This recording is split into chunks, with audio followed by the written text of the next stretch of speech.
Olha eu aqui de volta, pessoal. Tudo bem com vocês? Espero que vocês estejam muito bem. Eu quero mostrar para vocês agora o vídeo promocional das novas câmeras S1 e S1R da Panasonic. Acompanhem aí, tá? Que vocês vão gostar.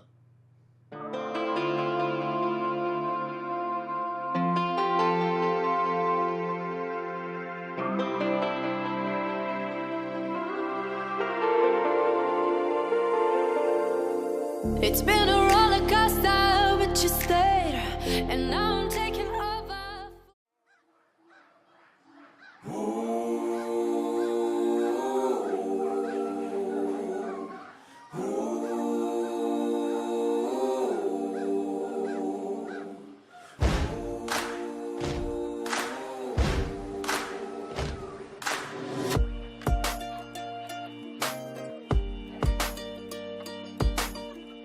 My name's Ben Gruno. We're here in Torres del Paine, Patagonia, with a new camera from Panasonic, the Lumix S line. We've got two models, the Lumix S1R and the Lumix S1. We're shooting with the Lumix S1R. It has a new high-resolution mode built into it.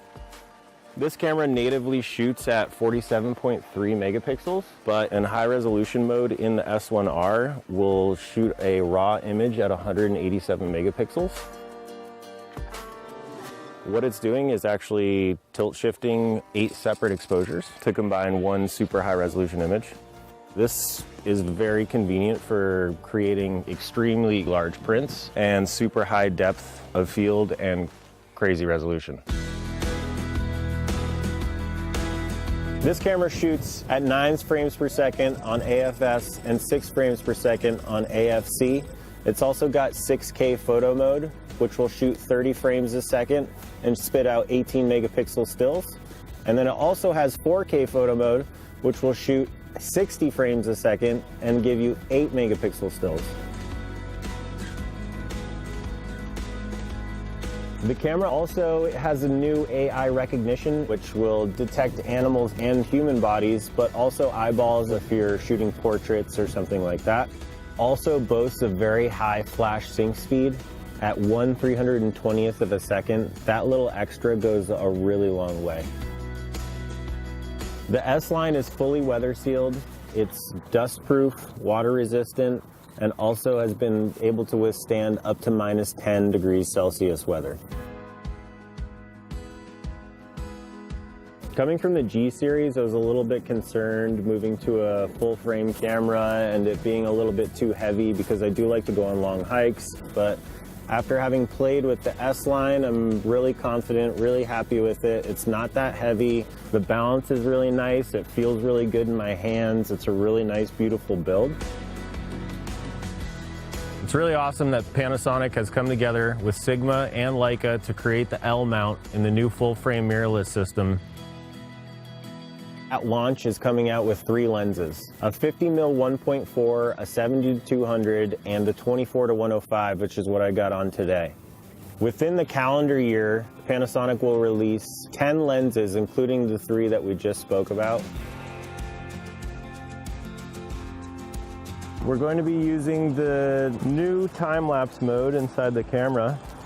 Inside all Panasonic Lumix cameras, we have a built-in intervalometer that basically tells your camera when to take a picture and how often to take a picture so that you can build it into a time-lapse or a stop animation. I think it's really important to get the image right in the camera so you have less time post-processing. A really cool new feature in the S line is you can boost the shadows, decrease the highlights, or vice versa. It's really nice to get your image perfectly curved correctly before you even take the shot, and that way you've got a lot less time on the computer and more time to shoot.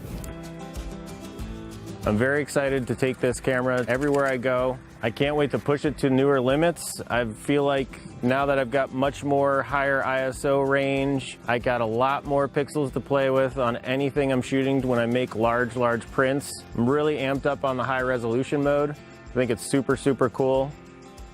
I believe that this camera is going to be pushing my photography to new limits, and I really can't wait to keep shooting with it. But I've had such an awesome time the past 7 days putting it to the test. I want to thank Lumix and I want to thank Adorama for giving me the chance to come down here to Patagonia and test out the new S line. Adorama is going to release a couple different videos, and it's going to go into depth on how you set up the camera on all these different modes that we've been talking about and going through and testing the past few days. If you have any questions or comments, please comment below.